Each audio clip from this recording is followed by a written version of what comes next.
নমস্কার বন্ধুরা, welcome back to live আড্ডা ফুটবল। তো বন্ধুরা, আরও একটা নতুন ভিডিওতে তোমাদের সকলকে স্বাগত জানাই।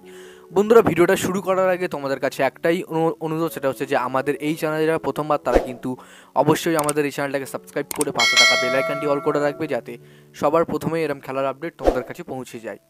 তো বন্ধুরা, এই ভিডিওতে তোমাদের কাছে মাত্র 100টা লাইকে আশা রাখছি। তো আশা করছি তোমরা 100টা লাইক কমপ্লিট করে দেবে এই ভিডিওতে। তো বন্ধুরা, এই ভিডিওতে 100টা লাইক কমপ্লিট হয়ে গেলে কিন্তু আমি তোমাদের জন্য রিডিম কোড আনবো কালকে সকালের ভিডিওতে। তো যারা নতুন এসো তারা কিন্তু অবশ্যই লাইক করে দাও। তো বন্ধুরা, এই পরিবারে কিন্তু 10,000 মেম্বার হতে কিন্তু আর বেশি বাকি নেই। তো যারা প্লিজ নতুন এসছো তারা সাবস্ক্রাইব করে দাও এবং চ্যানেলটাকে সাবস্ক্রাইব করে ভিডিওতে লাইক করে দাও। ওকে। তো বন্ধুরা, আজকে বিশেষ কিছু আপডেট নিয়ে তোমার সঙ্গে কথা বলার আছে। তো তোমরা ভিডিওটা একটু স্কিপ না করে পুরোটা দেখতে থাকো।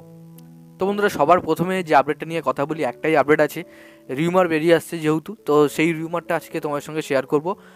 তো এক সপ্তাহ থেকে যে খবরটা বেরিয়ে আসছে যে বিপিন সিংকে নাকি কেরালা ব্লাস্টার এবং মোহনবাগানের, ঠিক আছে, কেরালা ব্লাস্টার এবং মোহনবাগান এসজি এই দুটো দল বিপিন সিংকে টার্গেট করছে। তো প্রবাবলি চান্স বেশি আছে কিন্তু কেরালা ব্লাস্টার, অর্থাৎ 60% চান্স কেরালার এবং বাকি 40% চান্স কিন্তু মোহনবাগানের। তো সেক্ষেত্রে খবরে শোনা যাচ্ছে, অর্থাৎ রিউমারে শোনা যাচ্ছে যে মোহনবাগান তারা কিন্তু অর্থাৎ লিস্টন কোলাসোর রিপ্লেসমেন্টে হয়তো বিপিন সিংকে আনতে পারে, এমনটা খবর পাওয়া যাচ্ছে। তো এই মুহূর্তে যেটা শোনা যাচ্ছে, লিস্টন কোলাসো হয়তো সেলফিশলি খেলছে খুব, অনেকে তাকে অপছন্দ করছেন, মোহনবাগানের সমর্থক হয়ে তাকে অপছন্দ করছেন তার খারাপ ফর্মের জন্যে। তো সেক্ষেত্রে অনেকে মুখ থেকে শোনা যাচ্ছে এবং অনেক জায়গা থেকে রিউমার বেরিয়ে আসছে যে লিস্টন কোলাসোর বদলে বিপিন সিংকে সই করতে পারে মোহনবাগান। তবে লিস্টন কোলাসোকে ছেড়ে না, লিস্টন কোলাসো থাকাকালীন কিন্তু বিপিন সিংকে সই করাতে পারে মোহনবাগান, কারণ বিপিন সিংয়ের রিপ্লেসমেন্ট এখনও পর্যন্ত তারা করবে না। তো এর কারণে কিন্তু লিস্টন কোলাসোর ব্যাকআপ প্লেয়ার হিসেবে বিপিন সিং হয়তো খেলতে পারেন মোহনবাগান এফসিতে, এমন কিন্তু খবর পাওয়া যাচ্ছে। তবে এই খবরের কোনো এখনও কিন্তু অফিসিয়ালি মারফতে খবর পাওয়া যায়নি।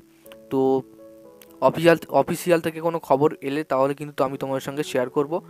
তো দেখো, এই মুহূর্তে বিপিন সিং তিনি কিন্তু মুম্বাইয়ের সাথে তার চুক্তি এখনও আছেন এবং মোহনবাগান যদি বিপিন সিংকে নিতে চায় তাহলে কিন্তু অবশ্যই তাকে লোনে নিতে হবে, কারণ এখনও কিন্তু তার চুক্তি শেষ হয়নি মুম্বাইয়ের সাথে।